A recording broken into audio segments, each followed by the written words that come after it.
Magandang araw po mga kuwangis ko. Kung sa man sulok ka man ng mundo, ito ang inyong lingkod, Anton Olson. Sa mga kakpo OFW, Yumkin Said. O ayan, bago natin simulan po yung tawag nito, litanya ni Senador Ping Lacson. Yan, subscribe muna kayo sa akin. Ngayon sabi kasi ni Ping Lacson, lahat po ng mga CCTV sa Malacanang, isi-secure niya. Kasi nga mayroong pumunta doon na isang contractor daw na parang pumunta sa mga opisina ng mga senador o kung ano pang mga kawani ng gobyerno na kasali po sa flood control. Alam niya kung sino ang pinuntahan pero gusto niya pang masigurado kung sino ang pinuntahan ni Ping Lacson. Kaya ang nangyayari, ipapasecure niya muna kasi nga, di ba mayroong binitawan na salita si Bryce Hernandez na nagbabay siya ng pera kay Jinggoy Estrada. Tapos ang nangyayari, pinaimbestigan pa ni Pampilok Lacson kung totoo doon sa Bulacan. Ano yan, Pampilok Lacson? Si Jinggoy lang ba? Si Romualdez hindi kasali dyan? Si Saldico hindi kasali? Hindi nyo pinapaimbestigahan? Pati lahat ng mga sinasabi ng Diskaya, bakit hindi pinirmahan ni Hindi pinirmahan ni ngayong bagong Senate President na si Tito Soto para umusod na yung yung investigasyon. Parang tingin ko nakatuon lang yung investigasyon sa mga senador. Pero sa mga taga-Congress, hindi yata eh. Parang yung sinabi yata ng mga Diskaya yata parang hindi nila pinapaniwalaan. Bakit kaya? O ito, tingnan natin kung ano ba ang mga litanya ni Pampilok Lacson.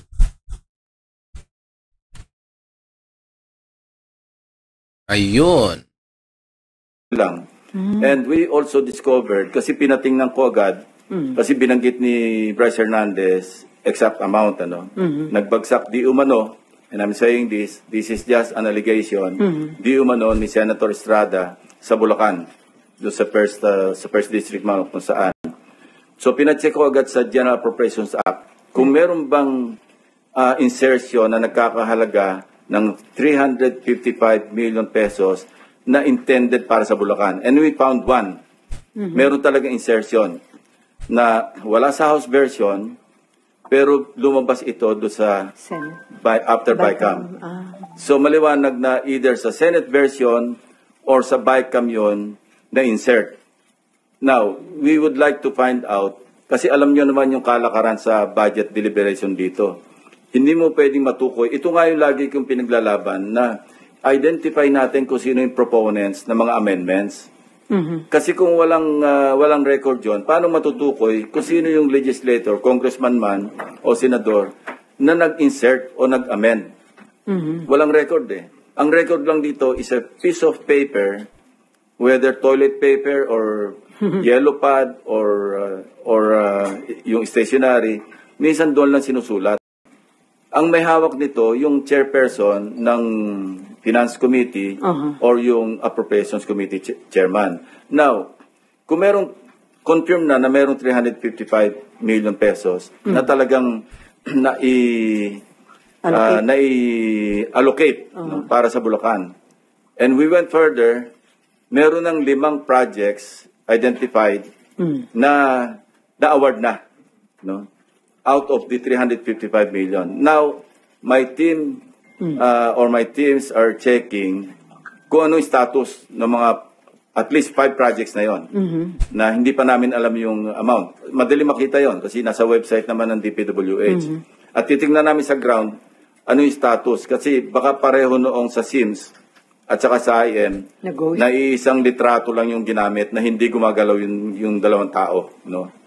So, titingnan natin yung kasi kung gano'n ang pattern sa First District Engineering Office ng Bulacan, posible na gano'n din ang ginawa dito kasi hindi pa naman sila nabubuko ng Mayo eh. Di ba? Ngayon lang naglabasan ito.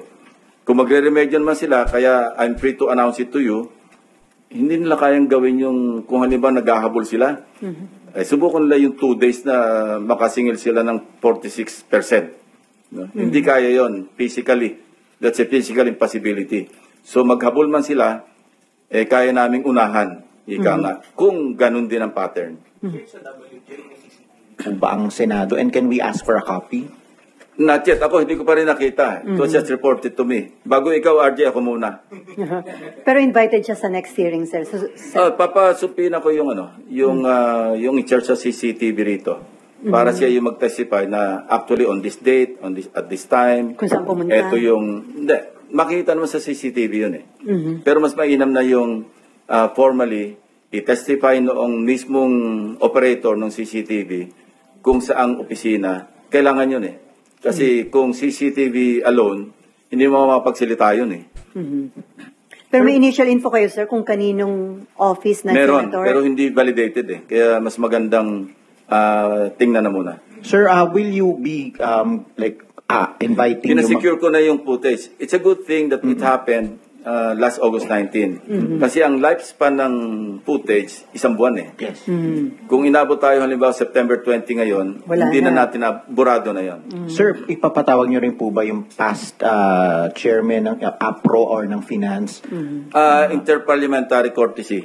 But yung Finance, at least. Kasi Senado. Papag-usapan natin si Senator Grace po para ma-identify kung saan or kung sino yung nag-insert ng 355 billion na yun. Kasi establish na natin na either sa Senate version or sa bicameral, sa BICAM, lumabas bigla yung, kasi wala sa NEP, wala rin sa GAB o sa House GAB. Ano? So, ganon. Okay. In your privileged speeches po kasi you also referred to cases in past budgets that were covered by past leaderships by SP Soto in his first SP and SP Subiri. Papatawag niyo rin po ba yung finance share? Tingnan muna natin kung ano yung mag-uugnay bago tayo magpatawag. Kasi papatawag tayo para tayo namamana sa buwan. Which handang tawag doon? RG, kailangan maghanap muna tayo ng ebidensya na maliwanag para may basihan tayo para magpatawag. Hindi lamang yung ebidensya, kundi yung klarong ebidensya. Ang tawag ko nga doon, resibo. Hindi ako nagre-rely doon sa mga sabi ni barangay chairman at sabi nitong si ganito. Hindi po pwede yun eh. Kasi maski sino pwede magturo eh. Before Nympha and Daniel, sir, tama ba na ang maging coverage lang ng investigation tungkol sa anomalous flood control project ay from 2022 to 2025? Hindi. Dapat kasi ang halimbawa yung pagpunta sa casino nitong BGC Boys, nag-start sila 2015 eh. Ganun. So matagal na nangyayari ito, no? Pagkatapos yung nasundan namin yung at lalabas ito siguro pagka halimbawang may legal na pamamaraan na yung Anti-Money Laundering Council maglabas ng resulta ng kanilang pag-freeze ng accounts. Kung hindi ko sigurado kung confidential ito, kung classified material yon o hindi. Makikita naman natin doon yung takbo kung saan pinakamarami. Ayan, narinig nyo ng mga kawangis ko. Yang matindi dyan kapag may lumabas doon sa CCTV. Kung sinong pinuntahan na senador. Kasi ngayon naglalaglagan na sila. Pero para sa akin hindi ako po naniniwala na mayroong mapaparusahan na mga congressman. Hindi ako po naniniwala. Kasi kung titignan nyo, si Bri Hernandez po ay galing po sa Senado at hiniram lang ng Kongreso. Ngayon nang ibalik. Kasi daw wala silang tiwala sa Senado. Bakit wala silang tiwala sa Senado? Kailan ba nagkaroon po ng kapalpakan ng Senado?